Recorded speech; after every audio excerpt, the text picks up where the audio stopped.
Hey guys, I'm Prodigy from Kilo23. Welcome back to part 2 of this upgrade series for my MP5. Today we're checking out two more parts from AirsoftPeak.com. They're both from a company called Energy.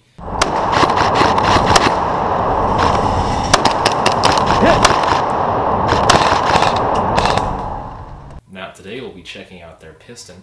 This is their polycarb piston with 7 metal teeth. They do have a couple other options with, I believe, 1 and 3 metal teeth. I'll post links to those in the description as well. And we also are going to be checking out their piston head. This guy is an aluminum bearing piston head, and it looks like it has a small air brake here. That's why I picked it out specifically. So we're going to see if this thing can actually suppress a little bit of noise and how well it seals in the cylinder we're using. Those of you that are new to teching airsoft guns will know that there are some vital parts on a gun. You may have heard of a couple of them. The piston and piston head are a couple of the very important ones, obviously. They do a lot of the work in the gun. And actually, the piston probably takes some of the most stress in the gun. They tend to go first. The original piston that came in this gun actually had all the teeth here. The second to last tooth was not removed, but I manually removed that with a metal file to correctly angle it of engagement. Now, I'll talk a little bit about that later. It only has one metal tooth. It's pretty light plastic. I noticed the newer Energy one is a little bit lighter, which is pretty good. And I'll talk about the piston head since we have it here too, and I'm not going to take it off because actually it's very annoying to take off the original piston. This one, it's kind of glued into a metal lug that's all the way up in the piston there, and it's actually very difficult to remove. You end up having to put usually some pliers or a flathead screwdriver up in there, or some needleless pliers of some kind. And that will keep the screw still pretty much so you can unscrew it. Now, it's not the easiest thing in the world to do. That's why most people replace the piston and the piston head at the same time. Now, like most stock piston heads, it is ported, which means you have holes in the front here. That way on the backstroke of the piston, when it's being pulled back, it's a lot easier for the gears and the motor. There's not as much stress on things when that happens. Now, our new piston has 7 metal teeth, unlike the old one, which only had 1 metal tooth.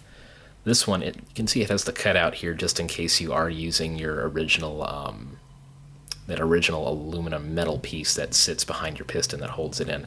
Some piston heads require this, so the fact that it is cut there and you don't have to drill it out yourself is kind of nice.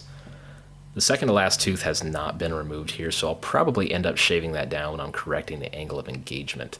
Now, I'll be doing that in the next video since we're working with the cylinder head in that video and not this one. So that little bit of information will have to wait.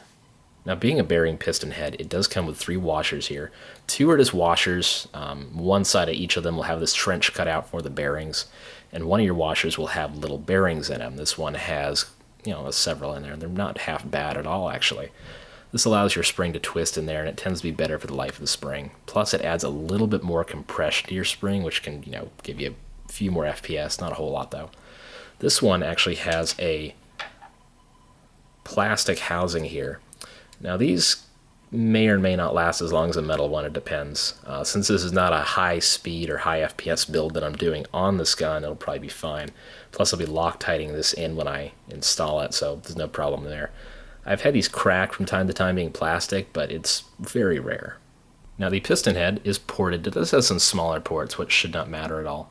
It is aluminum, so it's going to last a long, long time.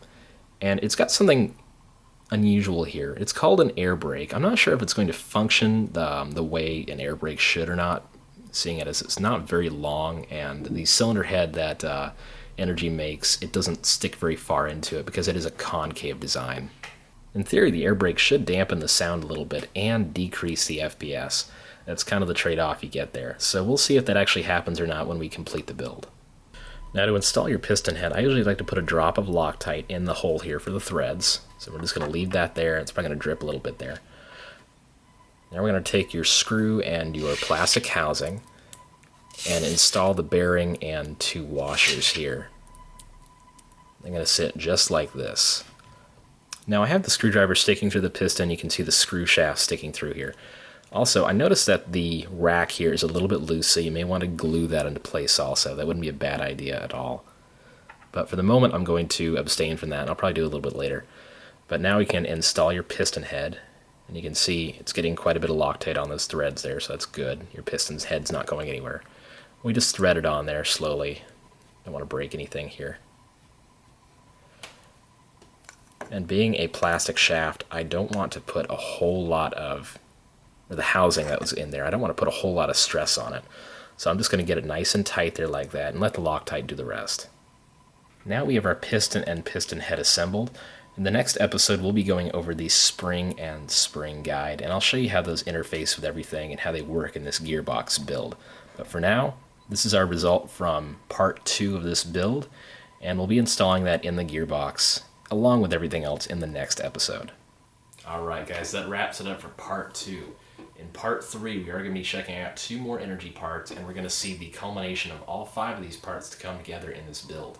Next time we'll be checking out the energy bearing metal spring guide and their aluminum cylinder head.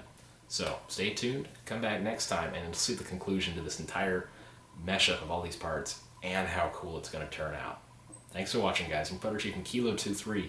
Also, go check out my Facebook page. Got a lot of cool things that go on there, a lot of cool pictures, topics, whatever you want. And I'll post a link to that in the description as well. Thanks, guys. Take it easy.